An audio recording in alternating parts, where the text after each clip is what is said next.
Bonjour, je suis Paul Menant, cofondateur de Design Club, un collectif international 100% design et research. Grâce à la force du nombre, on accélère les projets de nos clients et la carrière de nos membres.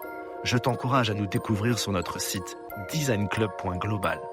Aujourd'hui, j'ai le plaisir d'animer le podcast Head of Design, un podcast qui met en lumière ces personnalités inspirantes qui définissent les tendances du design.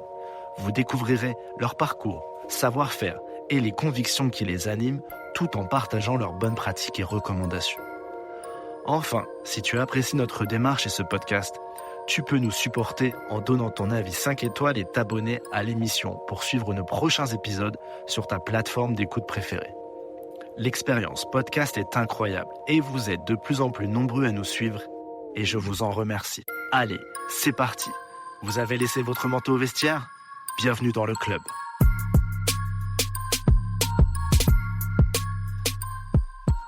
Aujourd'hui, nous recevons France Wang, founder de Tandems et lead product chez Bilendi UX, et aujourd'hui la nouvelle invitée de ce podcast. Bonjour Paul. Bonjour, je te remercie chaleureusement d'avoir répondu positivement à mon invitation. Et puis écoute, ravi d'être là ensemble. Yes, carrément, de mon côté, toujours un plaisir de participer et d'échanger. Donc voilà, je suis ravie d'être là aujourd'hui. Moi, pour me présenter, pour ceux qui ne me connaissent pas, je m'appelle France. Je suis designer UX de métier. J'ai fait une double formation ingénieur et design produit. Et je me suis lancée dans l'UX design j'ai commencé ma carrière en 2017 à peu près. J'ai rejoint une agence qui s'appelait BAM, qui aujourd'hui s'appelle Théodo App. Et en 2017, donc je fais partie des premiers designers à rejoindre l'agence à ce moment-là. À l'époque, il y avait une head of design et puis on était 2 designers arrivés à une semaine d'écart. Et à l'époque, en fait, je me dis quand j'y pense, c'est vraiment une époque, c'est une autre ère. À l'époque, il n'y avait pas encore Sketch, il n'y avait pas encore Figma, on faisait nos designs sur Photoshop. Voilà, donc c'était... Ah, ça n'a pas duré longtemps, Sketch est arrivé très très vite. Et donc BAM à l'époque, c'était une entreprise qui, en termes de maturité design, de vision design, se cherchait encore un peu. Ils avaient recruté des designers justement pour mettre en place cette pratique du design. Là, on est en quelle année ? On est toujours en 2017. Ok. C'est-à-dire que en effet, je disais en 2000. Souvent, on dit que le design est arrivé en France autour de 2010-2012. La notion du UX de méthodologie design thinking. Là, on est en 2017, donc en effet, il y a déjà des agences assez connues qui ont déjà pignon sur rue, et donc là, BAM fait un peu cette évolution et t'en fais partie. Ouais, exactement. En fait, BAM, c'est un offshot de Théodo qui faisait surtout du développement web, et ils n'avaient pas beaucoup de besoins de designers à l'époque, donc ils se sont vraiment construits pas avec la culture, on va dire, de l'UX. Ils ont importé beaucoup de termes de tech, l'agilité, etc. des États-Unis. Ils sont beaucoup inspirés des meilleurs sur plein de points, mais l'UX, c'était pas du tout un sujet. Et quand BAM s'est créé, et que eux, ils faisaient beaucoup plus d'applications mobiles où en fait ton screen real estate est tellement petit, il faut vraiment optimiser les trucs. Et là, ils se sont dit, en fait, peut-être qu'on a raté un truc et peut-être qu'il faudrait qu'on s'y mette. Et donc, c'est pour ça que en 2017, ils recrutent les premiers designers et lancent le pôle design. Et donc, en fait, on essuie tous les plâtres puisque, comme je te dis, c'était à nous d'incorporer cette culture et d'aller vraiment s'inspirer de ce que faisaient les meilleures boîtes en UX design à ce moment-là. Et donc, du coup, je monte le pôle avec les 2 personnes avec qui je suis à cette époque. On crée tous les process, y compris les process de collaboration avec des développeurs, puisque du coup, c'est la première fois que des développeurs d'une entreprise de Théodo/BAM travaillent avec des designers. Donc, comment est-ce qu'on fait cette collaboration ? Comment est-ce qu'on fait pour communiquer ? Comment est-ce qu'on fait pour passer des maquettes, etc. Jusqu'à l'accompagnement des clients, le recrutement, la formation des juniors et toute la partie recherche utilisateur. Et juste pour revenir un tout petit peu sur la France adolescente, quand est-ce qu'elle découvre un peu le design et que tu te dis tiens, je vais peut-être me lancer dans ces compétences-là et dans ce savoir-faire. Est-ce qu'il y a un moment pour toi qui est important comme ça où tu découvres ce métier ? Ouais, alors c'est OK, bah là on remonte beaucoup plus loin, Ouais, je me permets, en fait, parce mais que, t'as en, raison. en fait, en toute transparence, à chaque fois, c'est ma première question que je pose. À quel moment tu découvres le design dans ta vie? Et puis, mais vu que tu as foncé tout droit dans ton truc, j'ai dit, bah allez, je te suis. Et je me suis dit que comment j'allais revenir sur ça. Je me suis permis. Non, mais t'as tout à fait raison. Et c'est vrai que j'y suis allée en mode but brut de décoffrage, c'est un peu mon défaut, je suis un peu une brutasse. Euh, alors, pour remonter plus haut, moi j'ai toujours été très attirée par tout le domaine de la narration en fait. Moi, ce qui me passionne à la base, c'est les histoires, l'écriture, que ce soit en fait toutes les formes de narration, ça va de l'écriture aux jeux vidéo, en passant par les films d'animation, tout ce qui permet de faire passer, de raconter des histoires, de faire passer des émotions, tu vois. Ça, c'est quelque chose qui est très engrainé chez moi depuis que je suis petite.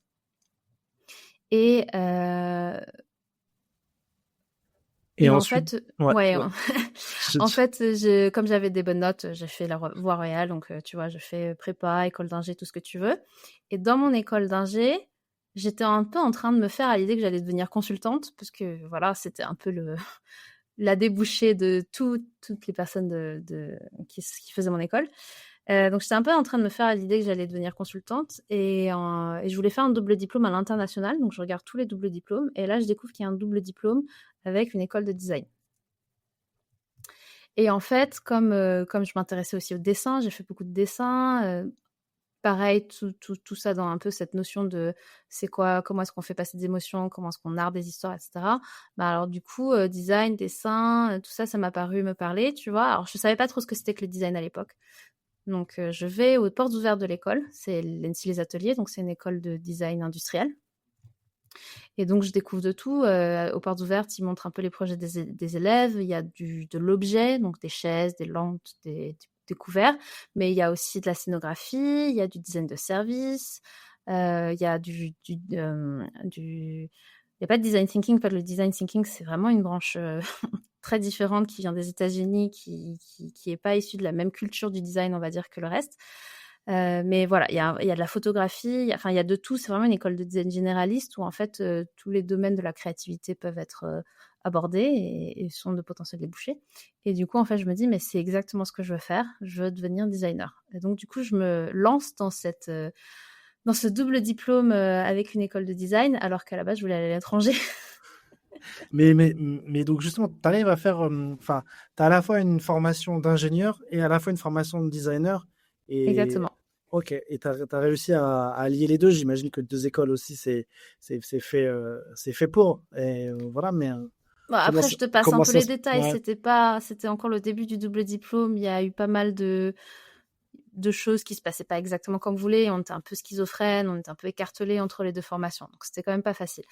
Et le déclic que j'ai eu pour rentrer dans le design digital, c'est un des projets d'école design que j'ai fait où en fait, on explorait d'autres méthodes d'interaction, tu vois. C'était au-delà de l'écran tactile, au-delà de l'écran web, qu'est-ce que tu peux faire? Donc, c'était un peu développer, je sais pas, les reconnaissances de main. Tu sais, à l'époque, tu avais des trucs qui pouvaient ouais, traquer tes doigts avec la Kinect et tout ça, et avec des les jeux Kinect, vidéo. etc. Ouais, tout à fait. Donc voilà, Trop ou bien. sinon des interactions avec des lumières, des trucs comme ça, le son. Et vraiment, c'est là où je me suis dit, en fait, j'ai envie de faire du design dans le digital. Du coup, en école d'ingé, j'ai pris la spécialité informatique. Ok, trop bien. Et donc après, c'est là où je vois que tu fais aussi un petit tour à Londres, et puis après, tu vas directement chez BAMTech. Et là, C'est ça. on retrouve l'histoire de tout à l'heure. Exactement. Et en fait, j'étais à Londres, j'étais chez Théodo, du coup, qui est donc la maison mère de BAM. Et en fait, j'étais développeur chez eux. Ouais, j'étais développeur web parce que je savais qu'il fallait que je comprenne le langage des techs pour pouvoir derrière travailler avec eux pour faire des designs d'interface qui aient du sens, quoi. Voilà, donc c'est assez tôt, j'ai eu cette intuition que j'avais pas besoin de savoir coder, j'avais besoin de savoir comment ça fonctionne. Et bon, j'ai quand même du coup appris à coder pour le faire parce que c'était dans ma formation d'ingénieur, Ouais. mais voilà. Une ponctuation pour t'informer que Design Club peut t'accompagner dans le recrutement de ton équipe design ou research. Nous saurons te trouver la perle rare en freelance ou en CDI. Enfin, si tu galères à mettre en place une recherche utilisateur multi-pays, sache que grâce à nos user researchers locaux qualifiés et un peu partout dans le monde, on saura le faire en quelques jours. Tu peux en savoir plus sur notre site designclub.global. Merci de ton attention et bonne écoute. Ok, et donc après, quand tu es chez Théodo, tu avances en tant que consultante et aussi un peu mentor, c'est ça, lead auprès des autres designers qui arrivent au fur et à mesure. Tu expliquais que tu recrutais aussi ces gens, etc. Est-ce que tu peux nous raconter un peu justement cette partie-là, un peu plus sur la fin de Théodo, de ce que tu as pu mettre en place? Ouais, alors moi, mon dada, mon dada chez BAM et le truc sur lequel enfin les deux trucs sur lesquels j'ai beaucoup coaché, j'ai beaucoup formé les plus juniors quand ils nous ont rejoints. Donc quand je suis partie, on était 10, donc on a commencé à 3 et donc voilà, on avait recruté 6-7 designers juniors jusqu'à ce que je parte. Et moi, mes dadas, c'était la collaboration avec les développeurs parce que je voulais enfin, je voyais bien que si on faisait des designs dans nos têtes, qu'on envoyait juste des maquettes et que derrière, débrouillez-vous, ça se passait jamais bien. Ouais. Et j'ai aussi beaucoup vu d'équipes un peu se plaindre les uns des autres, genre non mais le designer, il fait aucun effort, ce qu'il propose est complètement irréaliste, il pense pas du tout il propose que des trucs que nous derrière on doit dire aux clients c'est pas possible de le faire dans le temps que tu veux, et derrière c'est nous les bad guys. Et les designers c'était plus je comprends pas, les développeurs ils veulent jamais faire ce qu'on veut Ouais, faire. tout est possible en code. Il y a que ce qui est vrai, ce qui est pas faux, mais en soi, ça se renvoyait un peu la balle, quoi. Exactement, c'était toujours la faute de l'autre, tu vois. Et en fait, c'est parce que personne prenait le temps d'essayer de comprendre aussi les besoins et l'impact de son travail sur l'autre, tu vois. Donc, c'était important aux des designers de comprendre que la tech, c'est pas juste coder ce que toi t'as fait, il y a aussi des conséquences en infra, il y a un temps de dev, c'est aussi, surtout dans notre milieu où autant qu'on était facturé au temps passé, en fait, au bout d'un moment, tu peux pas passer 1000 ans sur certaines choses, donc d'être plus pragmatique, etc. Et côté des développeurs, de comprendre que le designer, il te dit pas, il pinaille pas sur du détail, c'est pas du détail ce qu'il propose, c'est parce qu'il y croit, parce que il a une vision centrée utilisateur, donc ce qu'il veut, c'est que ce soit le meilleur truc possible pour les utilisateurs. C'est pas qu'il est pas à l'écoute de faire un truc plus proche de ce que toi tu peux, enfin, plus rapide à développer ou plus simple à faire. C'est que potentiellement, ça dégrade réellement l'expérience utilisateur. Donc, pose-toi cette question-là de quel est l'impact aussi. Voilà. Ouais, je comprends. Et donc, et là, c'est fou, c'est là où ton double cursus était en plein dedans, en fait. Exactement. C'est drôle. Exactement, et je pense que c'est... Ça va te suivre toute ta vie, j'ai l'impression, parce que même après, là, quand on va parler de la création de tandems, pareil, créer un produit, on va en discuter juste après, mais j'imagine que côté tech, tu as dû y mettre aussi un peu du tien. Ouais, Tu as dû ouais, passer bien quelques sûr. journées à dev, ou en tout cas être à côté du dev. J'ai surtout... on en parlera quand on en parlera, mais pour le coup, j'avais un CTO avec moi, et je lui faisais 100% confiance. Donc, c'était plus... par contre, pouvoir travailler ensemble et à faire avancer le produit ensemble, c'était du coup plus simple. J'allais dire, est-ce qu'il y a un projet chez Théodo qui marque un peu aussi toi, où tu te sens à l'aise, où tu dis tiens, là c'est super ce qu'on a fait, enfin, tu vois, où tu prends confiance aussi toi dans ton rôle de designer et qui confirme un petit peu tout ce que tu imaginais pour la suite pour toi, quoi. Question très difficile à répondre. Je pense pas. Je pense que dans le sens où je pense que tous les projets m'ont apporté beaucoup de choses, mais aussi m'ont laissé avec beaucoup de choses à continuer à apprendre. Tu vois, donc je me suis jamais dit là c'est bon, c'est l'apothéose, je sais tout faire. Voilà, donc et il y a toujours eu un truc parce en fin de compte, ce qui était frustrant et ce que je trouve frustrant quand tu travailles en tant que presta, c'est que surtout on était sur des prestations relativement courtes, donc du coup tu as un peu toujours l'impression de venir proposer des choses et partir et pas en voir l'aboutissement, et des fois en fait c'est annulé, des fois ça sort pas du tout, voilà, c'est un peu... Ouais, parce que justement, par rapport à tout ce que tu me disais, que que tu as fait chez Théodo, je me disais, c'est quand même assez rare aussi jeune, tu vois, avec 5 ans d'expérience, d'avoir ce type de tâches et puis de responsabilités. Donc, c'est pour ça que je voulais savoir, il y avait peut-être un projet sur lequel tout le monde s'est dit, tiens, France, elle va pouvoir nous aider à- en gros, à grandir et sur lequel on peut lui faire confiance, même si j'imagine que voilà, tu avais toujours eu des retours positifs, mais En vrai, je pense que du coup, c'est pas un projet externe qui a plus, comment on dit, un peu, qui à la fois moi m'a permis de prendre plus confiance en moi et à la fois permis à l'entreprise de plus me faire confiance.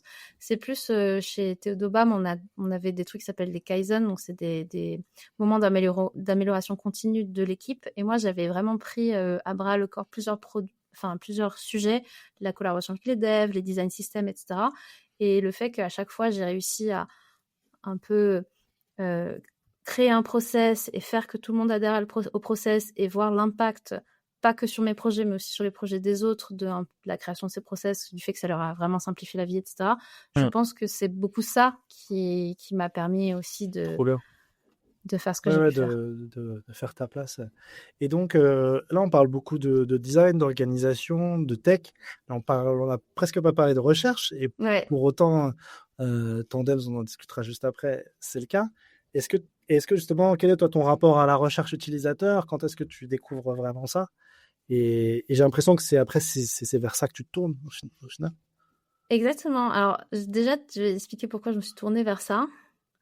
En fait, c'est parce que donc dans tous les process que j'ai mis en place chez BAM, celui de la recherche chateur, c'était celui que j'ai pas réussi à craquer. C'est-à-dire, j'ai testé plein de choses, on n'arrivait pas à la faire, on n'arrivait pas à la vendre, on n'arrivait pas à trouver le temps de la faire bien. Que ce soit dans mes process pour mieux la vendre, que ce soit dans mes process pour mieux l'expliquer aux clients, que ce soit dans les process pour la faire de sorte à ce que derrière on ait des insights qui soient cohérents et qu'on puisse réutiliser et qu'on intègre dans les roadmaps, ça a été le chemin de croix, tu vois. Et je pense que moi, je considère pas que j'ai réussi à mettre en place quelque chose d'efficace. Et pour moi, du coup, c'était un peu le truc de me dire, mais en fait, il y a un truc, ça marche pas pour moi, mais je pense que ça marche pour personne. Qu'est-ce qu'on peut faire pour simplifier ça pour tout le monde? Et c'est un peu de là qu'est partie l'idée de lancer une boîte. Ouais. Et alors, moi, mon rapport personnel à la recherche, donc ça va être un peu sacrilège, mais techniquement, moi, j'aime pas trop la faire, en fait. Ok. Moi, je suis quelqu'un de très introverti. J'aime pas aller parler à des inconnus et leur demander comment ça se passe, enfin, voilà, de me parler de leur vie ou de faire des retours sur la maquette ou sur le produit. J'avoue que c'est quelque chose qui me fatigue beaucoup. D'où l'importance de le simplifier, en fait. C'était tellement painful que j'avais vraiment besoin de le simplifier. Et même si j'aime pas, j'ai toujours été très, comment dire, Conscient de la valeur, peut-être. ouais, très consciente de la valeur et très vocale à propos de ça au sein de la boîte. C'est-à-dire que à la fois je sais que j'aime pas trop forcément la faire, mais à la fois je sais que c'est trop dangereux de pas la faire. Donc c'était d'une importance primordiale en fait qu'on fasse de la recherche pour éviter de faire des designs dans le vide, de faire que nos clients ils lancent des choses qui sont soit inutiles, soit mal utilisées parce que pas utilisables. Et en fait, je voyais trop la valeur de la recherche pour me dire que je vais m'arrêter au fait que j'aime pas la faire, tu vois. Ouais, et puis en plus, en mode agence, pour l'avoir vécu, la recherche, c'est toujours ce qui saute en premier dans un Ouais. budget, quand il faut rentrer dans le budget. Quand il y a ces 15 000, au final, non, on nous dit c'est 12 000, bon, bah, on enlève la recherche, et puis voilà. C'est ça. Et donc là, peut-être qu'il y avait aussi une réflexion de se dire peut-être comment la simplifier, la faire plus rapide, tout autant qualitative, et peut-être aussi peut-être moins chère, aussi peut-être abordable. Je dirais au juste prix. Ouais. Non, Mais oui, pardon. si, c'était un vrai sujet, bien sûr. Donc l'idée de lancer une boîte là-dedans, c'était un peu, est-ce qu'on arriverait à faire quelque chose qui aide tout le monde, quoi, qui soit universel, qui soit pas réservé effectivement à ceux qui ont les moyens, qui permettent. Donc ouais. si tu veux, on pourra revenir sur la partie modèle de pricing, comment est-ce qu'on y est arrivé, mais nous, on a toujours voulu dire, en fait, si tu as les moyens, tu peux mettre les moyens sur la table pour avoir ta recherche de hyper bonne qualité, mais si tu veux en faire et que tu n'as pas les moyens pour ça, on veut pas que ce soit l'argent qui t'empêche d'en faire, en fait. Et donc, du coup, on s'est toujours dit, il faut qu'il y ait un moment, un pricing qui soit suffisamment abordable pour que n'importe qui puisse en faire, ne serait-ce qu'un peu. Non, mais je suis d'accord. Et en fait, au-delà du pricing, moi, c'était plutôt pour l'avoir vécu. Tu sens que tout de suite, c'était. En fait, la recherche est vue comme un centre de coût. Alors qu'en vrai, si tu rebalances le truc, pour moi, c'est un vrai centre de profit, ou en tout cas C'est un apporteur de futur valeur, profit, de futur profit, de futur orientation, de futur business, en fait. Et c'est vrai que parfois, c'était vu comme ça, un centre de coût, et donc fallait travailler pour le rendre plus simple et plus accessible. Et donc on y est, ça y est. Là, tu te dis, j'ai fait ce qu'il fallait chez Théodo, j'ai plein d'idées. Comment se passe la décision, la volonté de créer son entreprise? Est-ce que c'était quelque chose que tu avais en tête? Est-ce que même de façon un peu plus globale, est-ce que créer une entreprise, c'était quelque chose qui fait partie de la culture de chez toi, chez tes parents, dans ta famille, ou pas du tout? Pourquoi je dis ça? Parce que moi, par exemple, dans ma famille, il n'y a personne qui a créé d'entreprise. Donc, le fait de créer une entreprise, ça a été très spécial pour ma mère, pour qu'elle comprenne le risque, les risques pris, etc. C'était même un petit peu too much. Mais donc, c'est pour ça que j'aimerais bien savoir un petit peu le côté entrepreneur en toi. Comment il s'est créé à ce moment-là et comment tu as réussi à aller jusqu'au bout, parce qu'entre l'idée et de déposer ses statuts, il se passe du temps quand même. Ouais. Je saurais pas dire à partir de quand, mais je pense que j'ai longtemps eu la fibre entrepreneuriale. Okay. Je sais que j'y avais pensé déjà en école d'ingé, que peut-être qu'un jour je monterais ma boîte. Pour autant, c'est vrai que dans ma famille, enfin mon oncle est entrepreneur, mais c'est le seul de ma famille. Et je dirais, enfin comment dire, je suis pas forcément très proche de lui parce que il vit en Chine. Enfin, je veux dire, j'allais pas prendre un modèle d'entrepreneuriat chinois bien sûr. pour monter une boîte en France. Donc ça a pas trop joué en fait dans mes décisions. Et au contraire, mes parents enfin ma famille de manière générale, je pense qu'on est plutôt une famille, effectivement, le salariat, la stabilité. Moi, ils voulaient que je sois prof. Rien à voir avec mes études, mais sois prof, c'est stable, c'est bien. T'auras jamais peur de pas avoir de taf.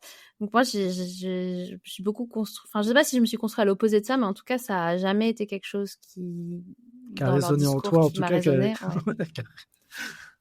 Bien au contraire.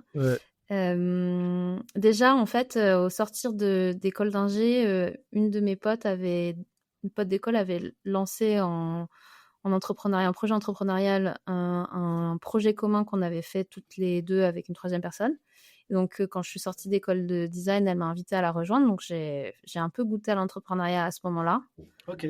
Juste en sortie d'école, ce qui, en rétrospective, juste en fait, t'as aucune idée de comment se passe le vrai monde. C'est un peu difficile, mais il y en a plein qui l'ont fait et que je connais qui ont réussi. Hein, mais c'est bon, je pense dans mon cas, j'avais peut-être quand même besoin d'avoir un petit peu plus d'expérience pour vraiment faire quelque chose qui ait du sens.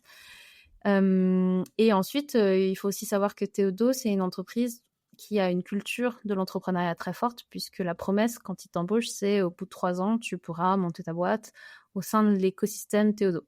BAM, ça c'est quand je dis que c'est un offshoot de Théodo, c'est que c'est des anciens Théodeurs qui ont lancé BAM et qui ont été indépendants pour lancer leur boîte, tout en profitant de certaines ressources que la boîte mère avait. Et plusieurs autres entreprises se sont lancées de la même manière. Et il y a une sorte de concours interne pour savoir est-ce que tu es au niveau aujourd'hui pour lancer une boîte, et il faut le faire en binôme avec un tech et un bizdev, etc., etc. Enfin, c'est un peu processé, mais c'est fait pour... c'est vraiment, c'est la promesse à l'embauche. C'était la promesse à l'embauche, la boîte a beaucoup évolué, je ne sais pas si c'est toujours le cas. Et donc oui, c'est quelque chose qui est aussi pendant 3 ans, tout le monde réfléchit à un jour, est-ce que je lance la boîte, etc., quoi. Ok, et donc c'est ça qui te met un peu le pied à l'étrier. Tu réponds, tu fais un projet, tu leur présentes quelque chose. Pas du tout. Moi, ce qui me lance, c'est un soir, la pendaison de crémaillère d'un ami, avec une amie commune. On se dit, elle en a marre de son taf, elle veut monter sa boîte. Moi, j'aime bien mon taf, hein, j'avais encore beaucoup de choses à apprendre, etc. Mais l'envie de monter une boîte commençait à me démanger de plus en plus. Et donc à ce moment-là, on se dit, bah tiens, est-ce qu'on la monterait pas ensemble? Et en plus, ça tombe bien, j'ai un collègue de BAM qui est dev, enfin lead dev, et qui a envie de monter une boîte avec moi. Donc pourquoi pas est-ce qu'on monterait pas une boîte? Donc en fait, je l'ai fait se rencontrer. On se trouve qu'à 3, on est plutôt assez complémentaires, puisque moi je suis plutôt product, elle est plutôt relation client, et lui il est plutôt dev. Enfin, il est dev. Et donc, on se dit, en fait, on forme une équipe qui pourrait fonctionner. Donc, on va monter une boîte, mais maintenant, on la monte sur quoi? Et à l'époque, c'était pas dit qu'on la monte sur la recherche utilisateur. Ah oui, d'accord. Pas du tout. C'était vraiment le. Ok, trop bien. Ouais, parce qu'en fait, on voulait monter une boîte qui résolve un vrai problème. Oui, ça, c'est pas simple. Il faut trouver les vrais problèmes. Parce que tu en as plein, des petits Exactement. problèmes, tu en as plein. Mais... Donc, à ce moment-là, chacun vient sur la table. Donc, la méthode qu'on a employée, enfin, je sais pas si c'est une méthode, mais en tout cas, ce qu'on s'est dit qu'on allait faire, c'est chacun est venu sur la table avec des problèmes de sa vie quotidienne, de sa vie professionnelle, pour dire, OK, moi, je pense que sur ces sujets-là, il y a peut-être un truc à faire. Ensuite, à la fin, on en avait shortlisté 3 qui nous semblaient avoir du potentiel. 2 trucs B2C, un truc B2B, c'était la partie recherche utilisateur. Ensuite, du coup, on est un peu allé chacun aussi de son côté dire OK, ce sujet-là, quel potentiel j'en vois. On a un peu chacun fait son étude de marché, sa recherche utilisateur, chacun dans son coin avec ses connaissances. Donc, moi, j'étais issue du monde du designer, donc je voyais très bien quel était le problème de la recherche utilisateur, mais mes associés ne savaient pas forcément. Donc, ils sont allés parler à d'autres gens pour voir si c'est que j'étais trop biaisée ou si qu'il y avait un vrai potentiel de marché. Et idem sur les 2 autres projets. Et à la fin, on s'est réunis, on a dit OK, il y a un sujet. Il y a un sujet sur la recherche utilisateur, mais c'était la recherche utilisateur au global. C'était pas une partie. Donc, en fait, c'était tout le process de recherche utilisateur. Et derrière, il a fallu savoir à quel moment du process on voulait intervenir.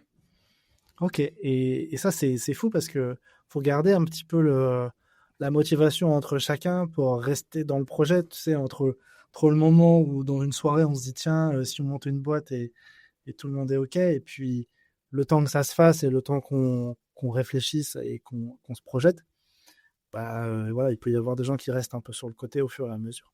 Pour le coup, vous, c'est pas arrivé et vous avez réussi à rester connectés parce que vous aviez une bonne connexion entre vous déjà de base et ensuite vous êtes lancé dans la recherche. C'est ça. Et il faut se dire aussi que cette partie-là, avant de vraiment se décider, on était tous en poste. Oui, donc, vous en êtes fait, tous en poste encore. On se voyait dans mon salon. On a collé des post-it sur tous les murs de mon salon que j'ai gardé genre pendant 1 an derrière. Pendant tout le Covid, c'était encore là. Et pour se décider, quoi. Et une fois qu'on s'est décidé, là, on a chacun pris ses dispositions, chacun avec son poste pour pouvoir partir et se lancer à temps plein. Parce que en effet, au moment où vous vous lancez, c'est juste avant le Covid. C'est ça, c'est en septembre 2019. Ok. Et donc là, comment ça se passe je dirais, les premiers 100 jours, quoi. L'idée, c'est de construire le produit. Vous dites, vous faites tout à fond avec vos fonds, etc. Comment vous partez un peu à faire ce produit? Et puis après, j'allais dire, la valeur ajoutée que vous imaginez, c'est quoi? Est-ce que tu peux nous en dire un peu plus, en fait, sur le produit que vous créez? Yes. Alors, à l'époque, les 100 premiers jours, donc c'est 3 mois, c'est ça. Donc septembre, première chose qu'on fait en septembre, c'est déterminer quel concept on veut faire. Parce qu'en fait, on savait qu'on allait faire la recherche utilisateur, mais à la base, nous, on savait qu'il y avait un problème sur le recrutement, on le voyait, il était gros comme une maison, le recrutement, c'est un problème, tout le monde disait le recrutement, c'est un problème. Et nous, on disait, en fait, on n'a pas envie de s'attaquer au recrutement, parce que le recrutement, c'est compliqué. C'est gérer des humains. C'est prendre son téléphone, hein, ou prendre les réseaux, c'est pas simple. Ouais. Il y avait la question de comment est-ce qu'on allait créer une communauté, trouver les gens, mais il y avait aussi la question d'une fois qu'on a trouvé des gens, comment tu gères si jamais la personne n'est pas fiable. Nous, on peut pas quand tu mets en relation des personnes, en fait, je pense que c'est le cas sur toutes les plateformes de mise en relation, que ce soit du Airbnb, que ce soit du Leboncoin, etc. Tu as des questions de confiance qui se mettent en place, de fiabilité, d'arnaque, de t'assurer que la personne, elle s'invente pas une vie. Enfin, tu vois. Et c'était des sujets, nous, quand on les a vus de loin, on s'est dit, mais en fait, on n'a pas envie de mettre le doigt dedans, ça va être trop compliqué à gérer. Ouais, c'est difficilement automatisable aussi, quoi. Il y a un côté Exactement. un peu, ouais. On voyait pas comment le scaler, etc. Donc la première intuition, ça a été, on voit le problème, mais vous savez quoi? Trop compliqué pour nous, on va pas s'y attaquer. Et donc, du coup, la première chose qu'on a faite, c'était un POC développé à l'arrache en une journée sur une sorte d'outil de prise de notes pendant les interviews. C'était avant les transcriptions automatiques ChatGPT de ça. Donc, l'idée, c'est de faire de la retranscription et de pouvoir taguer les insights et d'en faire une sorte de repository. Donc, on commence avec ça. Ensuite, on se balade un peu, on montre ça à des gens. Et en fait, toutes les réponses de tout le monde, c'était pareil. C'était « Ah, c'est chouette votre truc, mais en vrai, moi, mon problème, c'est recruter. Moi, mon problème, c'est recruter. Moi, mon problème, c'est recruter. » Et à force, on s'est dit, en fait, on peut plus ignorer ce truc. Le problème, c'est recruter. Donc, les gens, si on veut régler un problème, il faut régler le recrutement, tu vois. On a beau se dire que c'est hyper compliqué, etc., il faut le faire. Il faut le faire. Si on veut apporter de la valeur, il faut qu'on le fasse. Et donc, du coup, on se lance là-dessus. Et la première chose qu'on fait, donc ça nous amène mi-septembre à peu près, mi-septembre, enfin peut-être fin septembre. Et sur la partie recrutement, on commence plutôt à faire encore de la recherche, mais cette fois sur le recrutement. Qu'est-ce qui fait que ça marche pas? Tout le process, les moments clés. On a fait une user journey map, on a déterminé toute la customer journey, etc. Ouais, d'un designer ou d'un researcher enfin, personne qui va faire de la recherche, comment ça se passe, la difficulté qu'elle a pour trouver les personnes. Exactement. Okay. Donc, on fait genre une 50aine d'interviews, on fait un sondage qu'on lance sur LinkedIn un peu à l'arrache, parce qu'on savait pas faire des sondages à l'époque. Et on se dit, OK, en fait, on veut toujours pas faire notre propre communauté parce qu'on considère toujours qu'on n'est pas légitime pour le faire, que c'est trop compliqué de ça. Par contre, ce qu'on peut faire, c'est aider les clients à rencontrer leurs propres utilisateurs. Donc, à ce moment-là, on développe une sorte de CRM de participants à la recherche qui t'aiderait à garder une idée de qui sont des gens qui ont fait déjà de la recherche avec toi, les inviter rapidement, leur faire des updates sur ton produit, faire en sorte que tes données elles soient synchro avec ta base de données. Enfin bref, il y avait plein de trucs qu'on a fait ou qu'on voulait faire. Et on a développé ça du coup jusqu'en juin 2020, pardon. 2020, on a lancé la bêta de ça en 2020. Donc là, il y a le Covid qui commence en plus. Ouais, donc on a tout fait ça en visio. Notre première stagiaire en dev, la pauvre, elle a fait 4 mois sans nous voir, quoi. Et c'était très isolant pour elle, c'était très dur. Mais voilà, on a tenu le coup. On lance notre bêta en juin et notre bêta, elle marche pas du tout. D'accord. C'est un flop complet. Parce que ça répondait pas au problème? Enfin, ou parce qu'il y avait... Comment tu l'imagines, toi? Enfin, comment tu vois ça après? Comment tu analyses? Nous, quand on a analysé ça, bon, alors déjà, il a fallu passer le premier mois de on déprime tous parce que, voilà, on a l'impression d'avoir perdu notre temps et on ne sait pas comment continuer et s'il faut continuer. Mais passé ce moment-là, on se ressaisit, on se dit, OK, qu'est-ce qui fait que ça ne marche pas, etc. Et donc, on appelle toutes les personnes qui se sont inscrites à la bêta et qui ne l'ont pas utilisée. Et on essaie de comprendre où sont les problèmes, etc. Et en fait, bon, il y a plusieurs choses. Il y a d'une part le fait qu'on veut faire un CRM la vision du truc, c'est CRM de base de testeurs issu de ta propre base de données. C'est un peu une feature, c'est un peu un moulin à feature qu'il faut qu'on fasse. Enfin, on nous liste des trucs, il faudrait ci, il faudrait ça, etc. Et nous, on pense que en tout cas, nous, les moulins à feature, on n'y croit pas trop, tu vois. Genre, s'il faut développer encore 3 ans pour atteindre un minimum de valeur, en fait, c'est que c'est pas la bonne solution au problème, tu vois. Donc, il y a ça. Il y a le fait que aussi, on a beaucoup d'équipes qui ont le besoin de recruter leurs propres utilisateurs de leur propre base de données, mais en fait, ils n'ont pas accès à cette base de données, donc pour des raisons RGPD, etc. Donc, on ne la leur donne pas. Donc, en fait, ils n'ont rien à mettre dans notre plateforme aussi. Et puis, il y a aussi le fait que, du coup, beaucoup de gens me disent: «Mais en fait, nous, on teste aussi beaucoup avec des gens, mais pas dans notre base de données, en extérieur. Est-ce que vous avez des testeurs?» Et on commence à nous demander des testeurs, recrutés par nous, en fait. Donc, déjà, pendant qu'on développait la bêta, on répondait à ce genre de demandes parce qu'on se disait: «Si nous, on apprend à recruter, on pourra mieux faire notre produit pour que d'autres recrutent bien aussi». Tu vois? C'était un peu Ouais, et puis l'idée. j'imagine que c'est aussi des premiers contrats, ça commence peut-être un tout petit peu à faire entrer de l'argent, ce genre de contrat-là, et que Exactement. Alors c'est cool pour faire avancer le schmilblick, quoi. c'est ça, c'est exactement ça. C'est aussi, on s'est dit: il y a des gens qui veulent nous payer pour faire quelque chose, c'est quelque chose qui va nous aider dans notre vision, Ouais. pourquoi pas, tu vois? Ouais. Donc tout ça mis ensemble, le fait que les demandes de recrutement étaient de plus en plus nombreuses, là où les demandes sur la bêta, sur le produit, ne l'étaient pas, on s'est dit tant pis, encore une fois, on voulait pas s'attaquer au problème de créer un panel et voilà, et gérer les problèmes de qualité de panel, parce que la qualité de panel, c'est le gros problème de tous les panels. En fait, pas le choix, si on veut apporter de la valeur à nos clients, il faut qu'on le fasse. Donc, à ce moment-là, on pivote à nouveau. Et on réutilise notre plateforme existante, mais on l'utilise plus pour nous, pour gérer notre panel. On crée des choses pour pouvoir lancer une étude sur Tandems et pouvoir recruter, nous recruter facilement dessus. Donc des features un peu spécifiques pour nous, quoi. Et une page de devis publique. Et hop, on relance tout ça en octobre 2020 à peu près. Et en fait, l'outil que vous avez créé devient un peu votre ERP central. Exactement. Ok. Donc, on l'avait à la base pensé pour les clients et finalement, on l'a remanié pour qu'il nous serve à nous surtout. Ok, super. En tant que back-office. Et ensuite, les clients ont quand même toujours accès à leur front-office et tout ça, mais ils n'ont pas besoin d'importer des gens, quoi. C'est nous qui les leur envoyons. Et voilà, et donc ça nous mène à octobre 2020. Et à partir de là, on est resté sur cette idée de nous, on recrute des participants, donc on va faire le recrutement hyper bien, on veut que ce soit rapide, on veut que ce soit partout dans le monde, on veut que ce soit de bonne qualité. Et voilà, après je pourrais continuer à aller pendant très longtemps développer tout ça, mais je pense que tu as d'autres questions. Et j'allais dire, mais comment on arrive à ce niveau de qualité, parce que comme tu as dit, c'est un peu ce qu'il y a de plus complexe, c'est ce qu'il y a de le plus chronophage,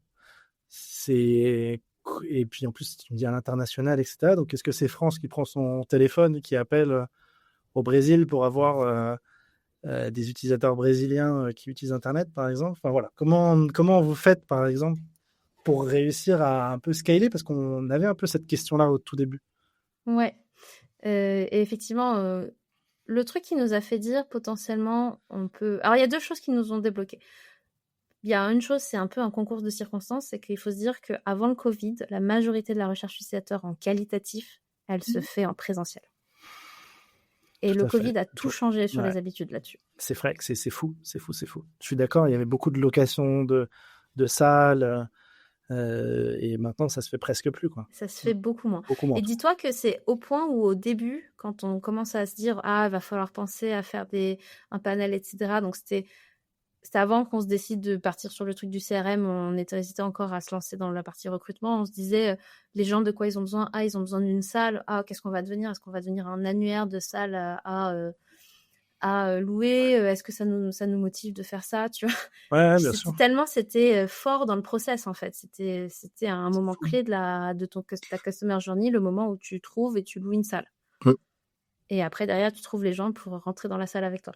Donc, et en fait, le Covid a tout balayé et tout est passé en visio. Et ça nous a énormément aidé, puisqu'en fait, nous, on n'avait pas de salle, on n'avait pas les contacts pour avoir des salles.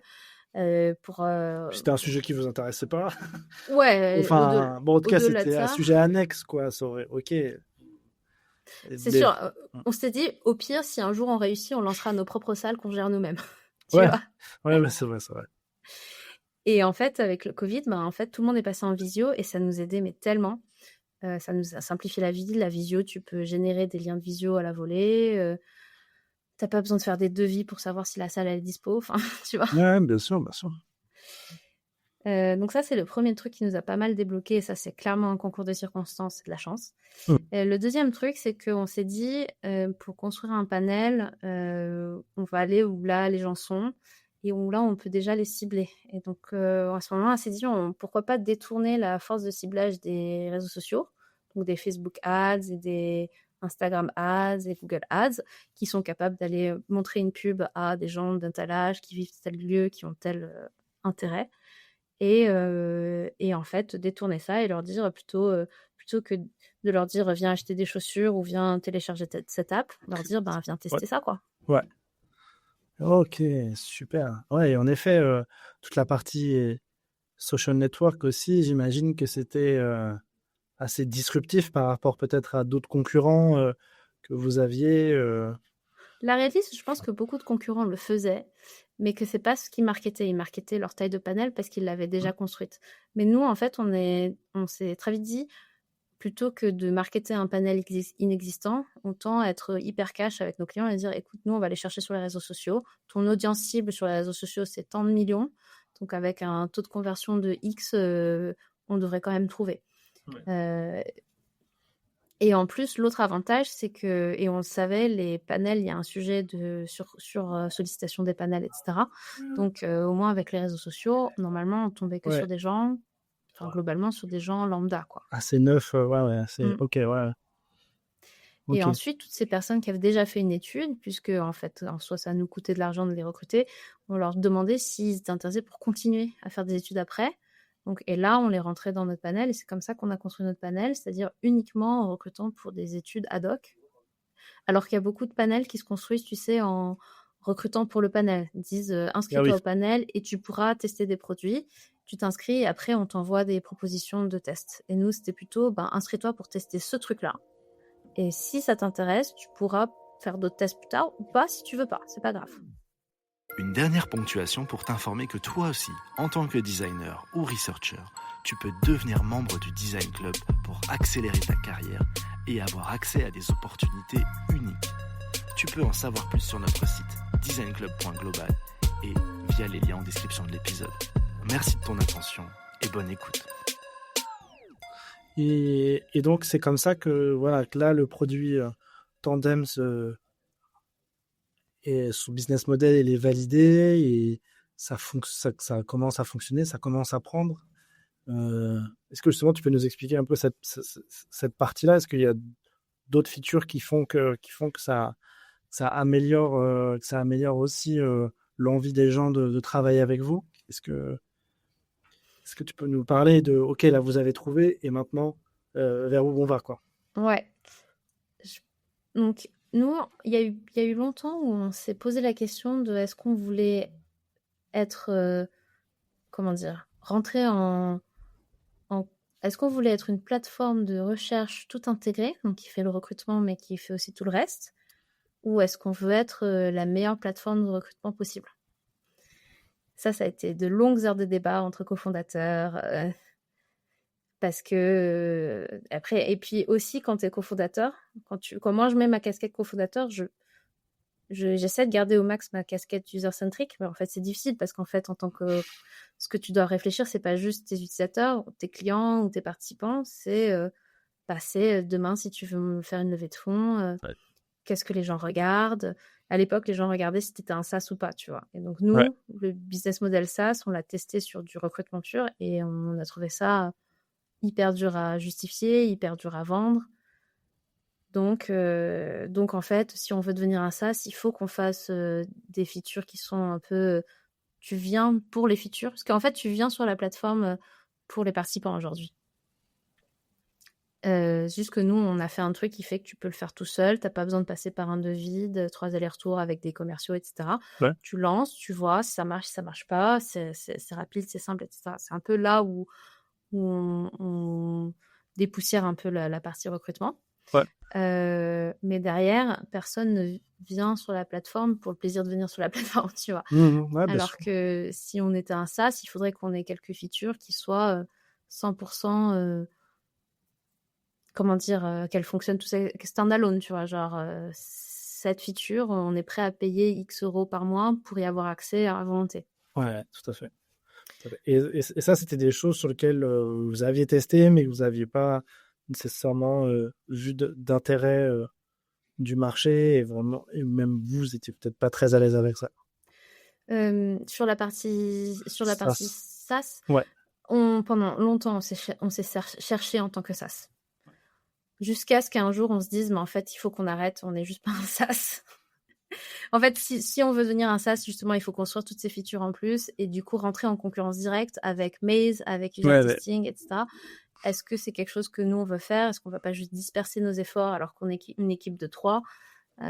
Tu vois, c'était un peu toutes ces questions-là. Ouais, c'est clair. Et là, honnêtement, les seuls facteurs qu'il y avait en tête, c'était qu'est-ce qui va nous permettre de scale, qu'est-ce que les investisseurs vont regarder, qu'est-ce qu'on va réussir à vendre.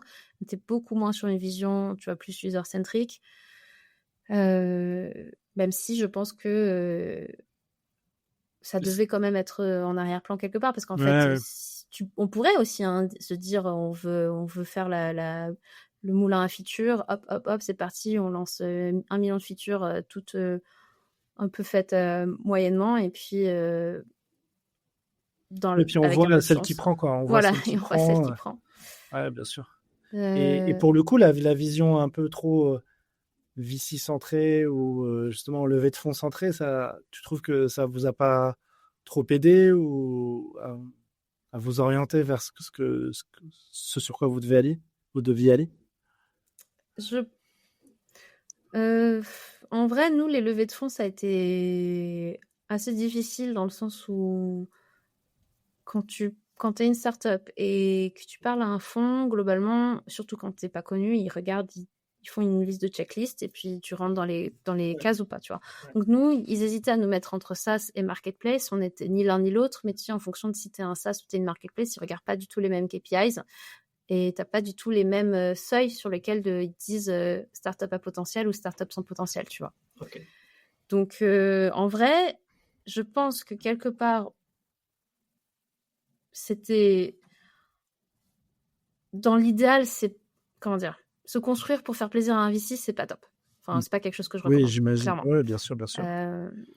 Mais en même temps, quand tu es en face de toi, tu as X VC qui te disent tous, en fait, ça va pas, ça va pas, ça va pas, et que tu aimerais bien quand même pouvoir prolonger la vie de ta startup avec une levée de fonds, bah en fait, tu le prends quand même en compte. Tu vois, c'est un peu ce truc un peu schizophrène de à la fois, j'ai pas envie de ça, parce qu'en fait, je trouve que ça n'a pas forcément de sens, je trouve que c'est des gens qui n'ont pas forcément compris mon marché, je trouve que c'est un peu arbitraire leur truc, et à la fois, quelque part, l'avenir de ma boîte en dépend, donc est-ce que je devrais pas faire un effort? Et je pense que du coup, il y a eu plein de cas où ces discussions-là nous ont forcé à faire des choix. Enfin, tu vois, à un moment, enfin, même maintenant, on a encore un abonnement SaaS qui existe, qui débloque certaines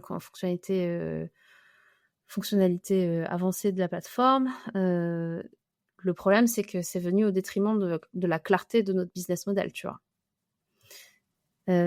Donc, est-ce qu'on l'a fait parce qu'on était convaincu du modèle SaaS, ou à quel point on était convaincu du modèle SaaS, à quel point on s'est fait brainwasher par des VC qui voulaient absolument qu'on soit un SaaS?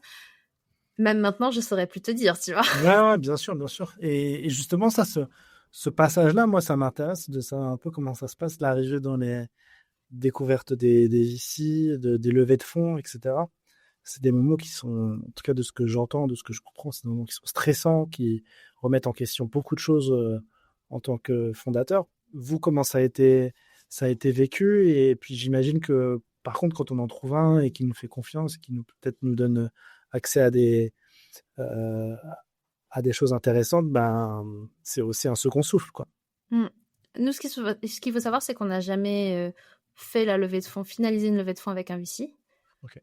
Donc, on a eu des discussions parce que tu es une startup, tu es dans des incubateurs, on te dit toujours parle à ce fonds, discute avec eux, tente une levée, etc. Et donc, oui, on a tenté plusieurs fois une levée de fonds. Donc, on a eu beaucoup de discussions avec des VC, on n'a jamais abouti. Donc, j'avoue que je ne connais pas la relation post-investissement. Je sais qu'il y a plein d'entrepreneurs qui sont très contents de leur relation avec leur VC.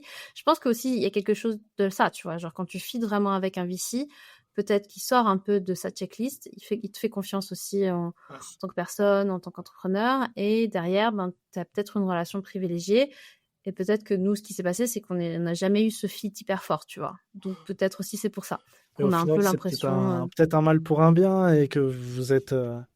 Et donc, justement, comment s'est passée la suite de l'aventure Tandems, malgré qu'il n'y ait pas eu de levée de fonds? Moi, je pensais. J'imagine que le business quand même avance. Vous commencez Mm. sûrement peut-être à commencer à gagner de l'argent. Comment ça se passe?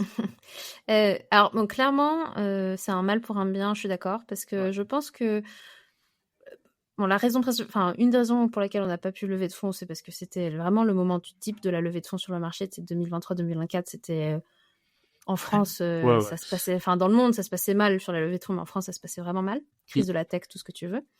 Mais je pense que c'est un mal pour un bien parce que je pense qu'aussi aujourd'hui, on voit clairement à quel point ce modèle fundraising first crée des produits qui, en fait, même si peut-être au début ils sont très bien, ils ont une belle vision, etc., en fait, immanquablement, ils dévident cette vision parce qu'en fait, l'appel de la prochaine levée de fonds est plus fort que, tu vois, que l'appel de ton marché. Je pense que ça se voit aussi avec les boîtes tech françaises actuelles qui cherchent toute la rentabilité, que ce soit Ponto, que ce soit Doctolib, que ce soit Alan. Tout le monde est en quête de rentabilité parce qu'en fait, on se rend compte que ne faire que des levées de fonds, ce n'est pas non plus un système viable. Et quelque part, moi, je suis contente Ouais, bien sûr. qu'on ne soit pas rentré dans cet engrenage-là. Donc voilà. Et puis oui, non, en fait, on n'a jamais, pendant qu'on faisait les levées de fonds, on a toujours continué à faire notre business. Et écoute, ça se passait bien. On faisait une croissance tranquille, mais qui montre qu'en fait, on avait des clients fidèles, qu'on avait des bons retours, qu'on réussissait à faire apporter la valeur qu'on avait. Et tu vois, toutes les craintes qu'on avait au début mais en fait, c'est pas scalable, on n'arrivera jamais à gérer l'humain, comment tu veux gérer un panel, etc., avec tous ces problèmes de qualité, en fait, que tous ces problèmes-là, on avait plutôt réussi à les tacler. Ouais. En tout cas, moi, ce que j'allais dire, c'est que Tandems, moi, quand je suis arrivé dans le monde du design, c'était en 2020, assez rapidement, j'en ai quand même entendu parler et les retours que j'ai à des designers, et comme je te disais tout à l'heure, enfin la dernière fois, j'ai toujours eu d'excellents retours par rapport à la solution. Et encore il y a encore quelques mois. Donc on sentait que, enfin ouais, on sent que dans la communauté design en France, en tout cas celle que je connais aujourd'hui, c'est un outil qui a vite été apprécié et sur lequel on a pu vous faire confiance, même si bien sûr on peut toujours faire plus, etc. Mais en tout cas en termes de succès d'estime et succès aussi de développement, vous étiez au rendez-vous. Ouais, on a eu de la chance vraiment. Au tout début, un des KPIs dont on était le plus fier, c'était que on faisait 80% d'inbound, la plupart de nos clients venaient de bouche à oreille. C'était incroyable ça, hein. C'est beau. Hein. Ouais, moi, pour un ça fait commercial de Design Club, nous, on se bat tous les jours pour aller justement chercher des opportunités et tout. Dès qu'on en a quelques-uns qui arrivent, on se dit, ouais, ça y est, ça commence un petit peu à payer le travail qu'on fait. Là, 80%, c'est fantastique. Ouais, c'était vraiment quelque chose dont on était très contents, très fiers. Et je pense que c'est ce qui nous a poussé à continuer. C'est-à-dire que même quand c'était difficile, les moments de levée de fonds, que les VC nous disaient mais votre marché il est trop petit, mais en fait ça n'a pas vraiment d'avenir. Nous, ce qui nous a convaincus qu'il fallait qu'on continue, c'était les feedbacks de nos clients. C'était de se dire mais en fait peut-être que c'est ce qu'ils pensent et ils ne croient pas forcément à ce marché, mais nous on voit la valeur qu'on apporte et on ne veut pas arrêter de l'apporter, quoi.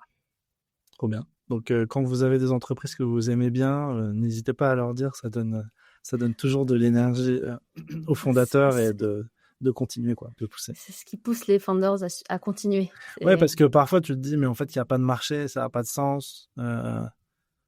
Et vraiment, est-ce que ça vaut le coup? C'est ce que tu vois, pareil, quand je lance Design Club, c'est 2023, fin 2023, début 2024. Et au final, tout le monde dit, c'est le fin fond c'est le fin fond du marché du design. Et est-ce que ça a du sens? En fait, moi, je me suis dit que je savais faire que ça, il n'y a que ça que j'aime, donc de toute façon, c'est ça ou rien, quoi, en fait. Il y avait un côté un peu comme ça. C'est ça. Et donc, depuis maintenant quelques mois, semaines, je sais plus, mois, maintenant vous faites partie de Bill&D et ça a été renommé, Tandems a été renommé Bill&D UX. Est-ce que tu peux nous parler un petit peu justement de ce nouveau chapitre pour ce produit et nous dire un peu comment ça s'est fait aussi un peu, comment vous êtes rapprochés et puis l'avenir de ce produit pour tous les designers qui nous écoutent et qui ont encore envie de l'utiliser. Avec plaisir. Nous, notre rapprochement avec Bill&D s'est fait en, je dirais, avril-mai 2024. Okay. En fait, comme il y avait eu... comment dire nous, on était en recherche d'une opportunité, d'un partenariat qui puisse nous aider à aller plus loin. Parce qu'en fait, comme on avait décidé, à ce moment-là, on tentera plus jamais la levée de fonds. C'est fini. C'est beaucoup trop chronophage, ça prend trop de temps, ça prend trop d'énergie. Ouais. Le contexte va pas et on sait pas quand est-ce que le contexte reviendra.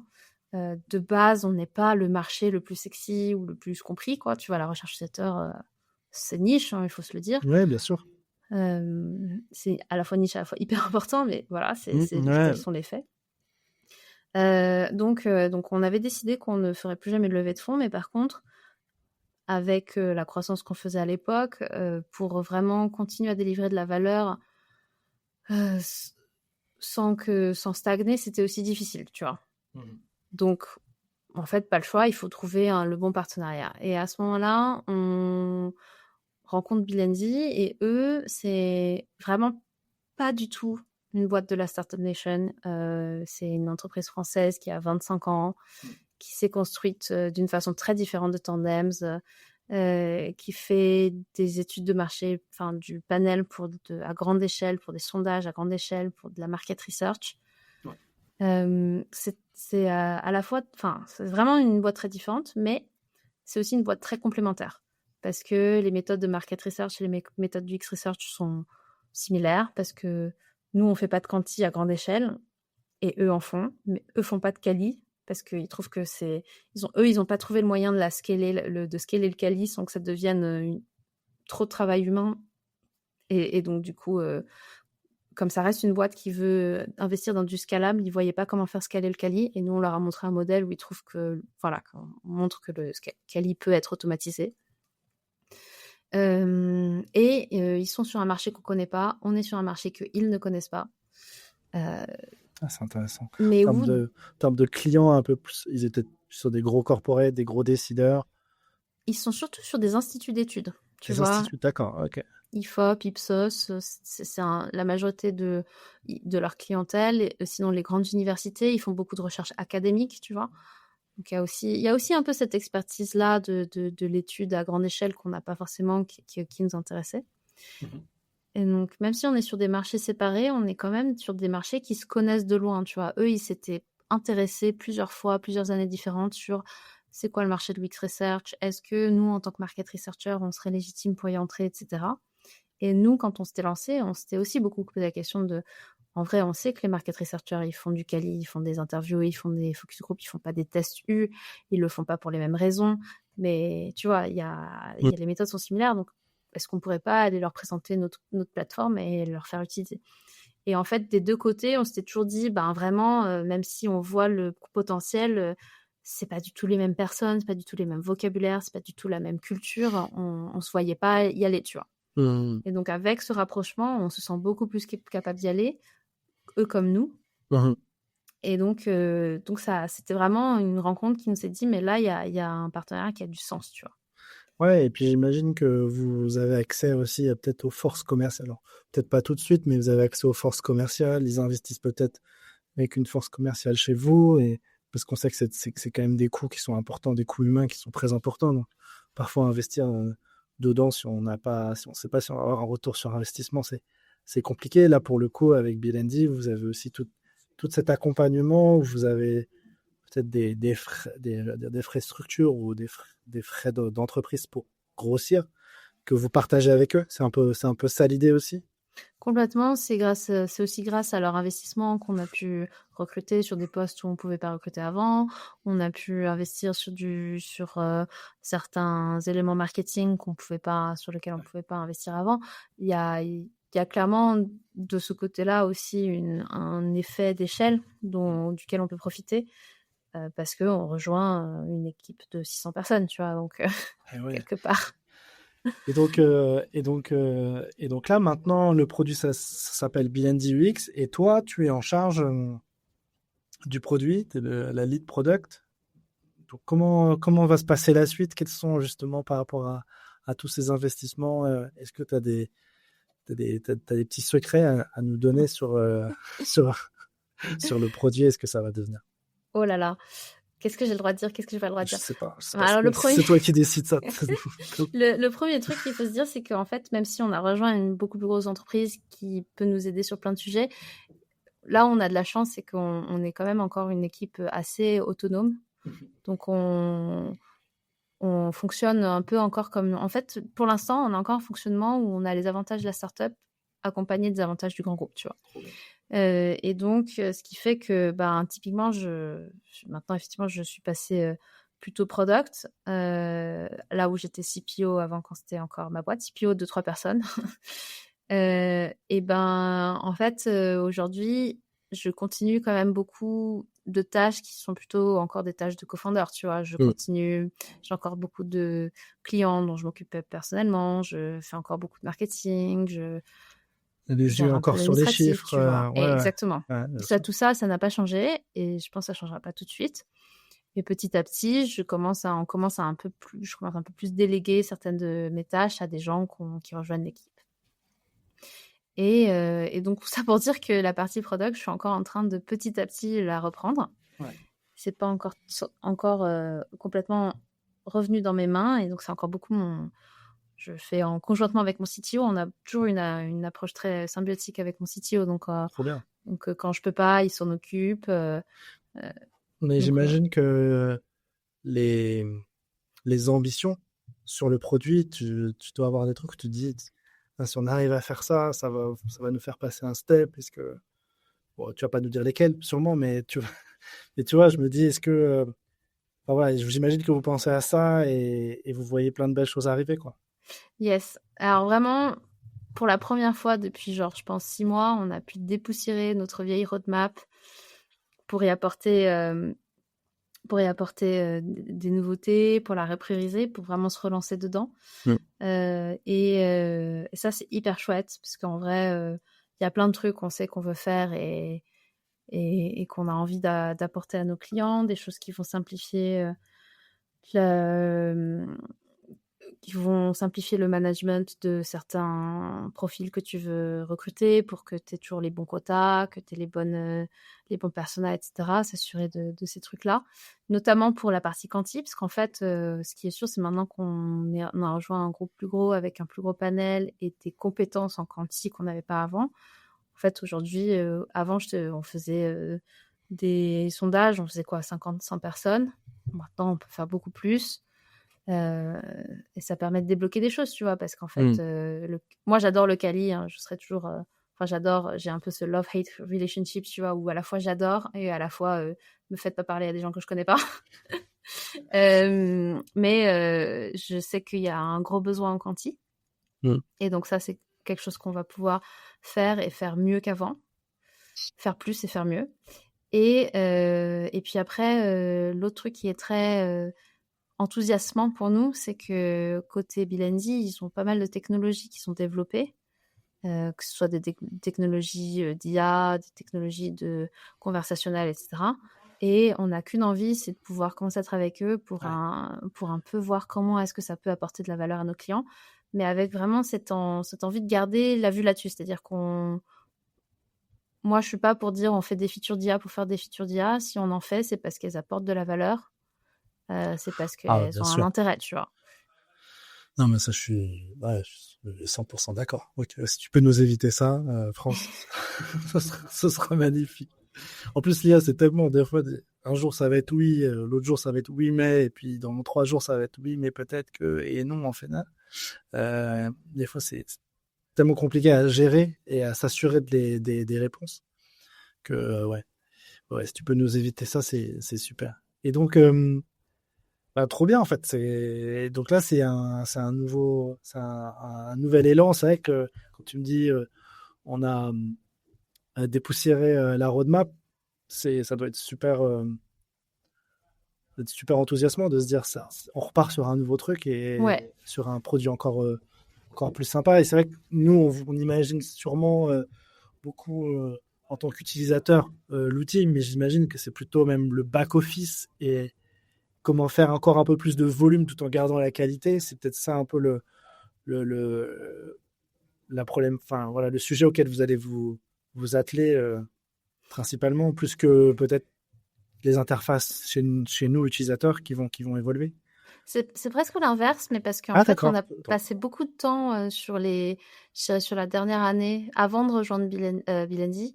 On a passé beaucoup de temps justement dans de l'optimisation côté back en fait. D'accord.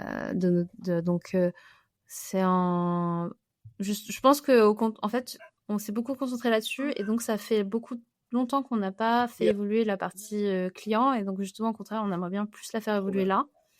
Bien sûr, on gardera toujours un œil sur la qualité, mais comme c'est quelque chose sur lequel on a déjà fait beaucoup d'itérations, voilà, là on passe un peu à une phase plus client-facing. Bon, super. Écoute, on a hâte de voir toutes ces nouveautés. France, on arrive sur la fin de l'échange. Ce que je te propose, c'est j'ai 3 dernières questions à te poser, les plus complexes de ce podcast. Oh là là. Je voulais savoir, toi, quand tu fais ta veille, est-ce que tu as une source d'information que tu gardes religieusement secrète et que tu serais prête à nous partager? Secrète, je dirais pas, mais ouais, j'ai quelques personnes que je suis beaucoup, tant en termes de ce qu'elles publient que de ce qu'elles mettent sur LinkedIn, ça. Il y a en research, Nikki Anderson, dont j'adore le contenu. En plus, elle est hyper prolifique et elle partage vraiment beaucoup de choses sur son métier de researcher. Ok. Et donc, je suis sa newsletter et je suis son LinkedIn et c'est toujours hyper intéressant. À chaque fois qu'elle écrit quelque chose, ça me fait réfléchir. Est-ce que nous aussi, on est dans cette bonne pratique? Voilà. Et je dirais que 80% des articles que moi j'écris, il y a une partie qui est inspirée par ce qu'elle a écrit, tu vois. Ouais, bien sûr. Ok. Tellement c'est intéressant ce qu'elle dit, etc. Ensuite, il y a Stéphanie Walter, qui est francophone, mais je ne sais pas si elle est française ou anglaise, je sais pas trop, ou belge, ou peut-être aucune des deux, je ne sais pas. Mais elle écrit en français et en anglais. Et elle fait beaucoup de ressources en UX design, UX research et accessibilité design. Très vocale sur toute la partie inclusivité, activité, et du coup elle partage beaucoup de contenu, elle en écrit et elle en partage écrit par d'autres, et à chaque fois c'est très pertinent, c'est très intéressant. Je ne peux que Ok, trop conseiller. bien. Écoute, on va aller découvrir ça. Et enfin, est-ce que tu as un film et un album de musique à nous recommander? Un film à recommander. Waouh. Il faut que je réfléchisse là. Alors, moi j'ai adoré Parasite. Ouais. Ok. Mais bon, c'est pas une reco très. Non, Voilà, là, je pense ouais, quand 80% du même. monde. Ouais, il est. Ouais, si, quand même, il est hyper intéressant. Il est pas non plus. Enfin, tout le monde n'est pas tombé dessus. Enfin, je sais pas. Mm. Mais ok, trop bien. Et après, tu sais, au début, je te parlais un peu de ce qui m'inspire, la narration, etc. Et donc, moi, je recommanderais les films de Satoshi Kon. Donc, c'est c'était, je crois qu'il est décédé, un réalisateur de films d'animation japonais. D'accord. Et ses films sont vraiment exceptionnels. Et avec je trouve qu'il gère la narration et il utilise son médium très bien. son médium visuel. Donc je ne peux Trop bien. que recommander. Ok, super, on va aller découvrir ça. Et un album de musique alors? Ça, c'est le plus dur parce que tu vois, moi, j'écoute de la musique. Ah, tes Genre, j'écoute. playlists, toi, c'est... Ouais, j'ai une playlist, il y a des musiques, il y a telle musique de telle personne, et puis j'ai pas d'album, tu vois. Tu fais partie de cette nouvelle génération de Spotify, Spotify Addict. Je sais pas si je suis addict, mais en tout cas, Ouais. j'ai jamais. Je sais, une fois, j'ai mis. Quelqu'un m'a demandé un album et je l'ai mis en shuffle. Et il m'a dit, comment tu mets l'album en shuffle? C'est pas comme ça s'écoute un album. Et j'étais genre, ah bon? Je peux pas faire ce que je veux. Donc c'est très difficile Ou pour alors moi. après, si t'as une playlist à nous recommander sur ta plateforme d'écoute préférée, tu peux. Ou Alors sinon, non, après, si tu mets chill été, good vibes, ça nous va aussi. Hein. non, mais tu vois, moi, dans ma playlist, il y a du métal, il y a de la variété française, il y a de tout, sauf peut-être du rap. Donc, c'est très, Ok. très éclectique. Mais en ce moment, parce que je suis allée à son concert récemment et c'était vraiment super, super. En plus, c'est une personne très positive, très... Solaire. Ouais, solaire, dans un monde où en ce moment, je peux pas dire que les choses soient très, comment dire, optimistes. Je trouve que ça fait du bien. Et elle a une magnifique voix. En plus, si tu aimes les chants techniques où elle passe de trucs très graves, de trucs très, très aigus, très vite. Voilà, donc c'est Aurora. Ok.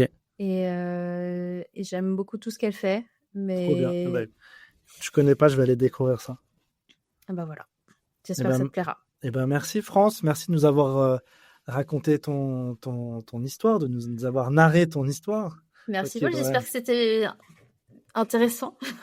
Mais ça l'était, c'était très intéressant et encore plus pour moi qui est dans la création de Design Club, dans l'entrepreneuriat et tout, c'était hyper intéressant d'avoir ton retour d'expérience de quelqu'un qui est passé avant sur cette route-là.